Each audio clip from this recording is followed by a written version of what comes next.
இனிமையான குழந்தைகளே, நீங்கள் பாபாவின் நினைவில் மிகச் சரியான முறையில் இருந்தீர்களென்றால் உங்களுடைய முகம் சதா ஜொலிக்கக்கூடிய மகிழ்ச்சி நிறைந்த முகமாக இருக்கும்.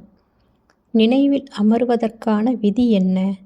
மேலும் அதனால் ஏற்படும் லாபம் என்னென்ன? எப்பொழுது நினைவில் அமர்கிறீர்களோ அப்பொழுது தொழில் முதலிய அனைத்து விவகாரங்களையும் மறந்து தன்னை ஆத்மா என்று உணருங்கள். தேக சம்பந்தங்கள் என்பது மிகப்பெரிய வலையாகும்.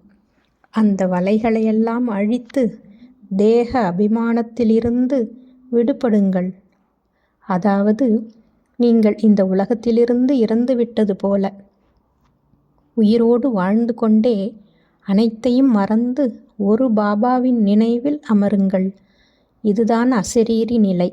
இதன் மூலமாகவே ஆத்மாவில் இருக்கும் துரு விலகுகிறது. நீங்கள் சூத்திரனாக இருந்தீர்கள். இப்பொழுது பிராமண வர்ணத்திற்கு வந்துவிட்டீர்கள்.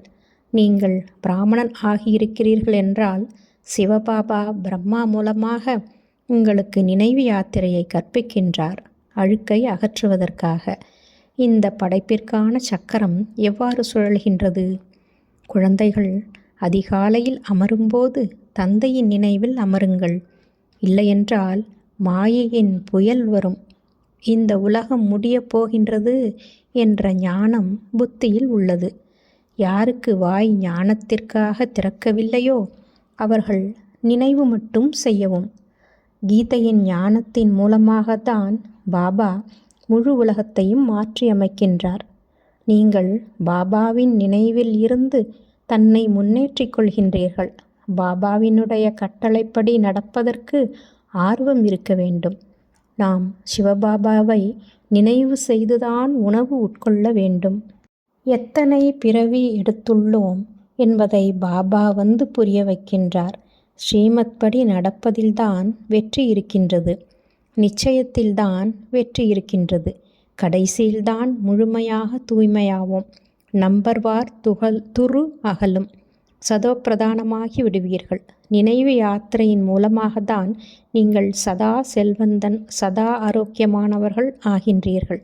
நினைவின் கூடவே சுயதர்ஷன சக்கரத்தையும் சுழற்றுங்கள்.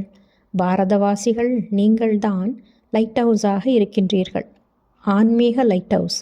அனைவருக்கும் வீட்டிற்கான வழியை காட்டுகின்றீர்கள். சிவபாபா என்ன கூறினாலும் அதில் நன்மைதான் இருக்கிறது. ஞானத்தில் இருப்பதால் பல்வேறு குழப்பங்களும் தாமாகவே முடிந்து போகும். எந்த விதமான ஒரு புகாரும் இருக்காது. எந்த அளவு ஒருவர் தமது பெருமையில் நிலைத்திருக்கின்றாரோ அந்த அளவு மதிப்பும் அவருக்கு தானாகவே கிடைத்துவிடும். மேலும் ஒவ்வொரு கர்மமும் உயர்ந்ததாக இருக்கும். நல்லது. மன்மனாபவ. தன்னை ஆத்மா என உணர்ந்து ஆத்மாவின் தந்தை பரமாத்மாவை அன்பாக நினைவு செய்வதால் பல பிறவிகளுக்கான பாவ கர்மங்கள் அழிந்து போகும்.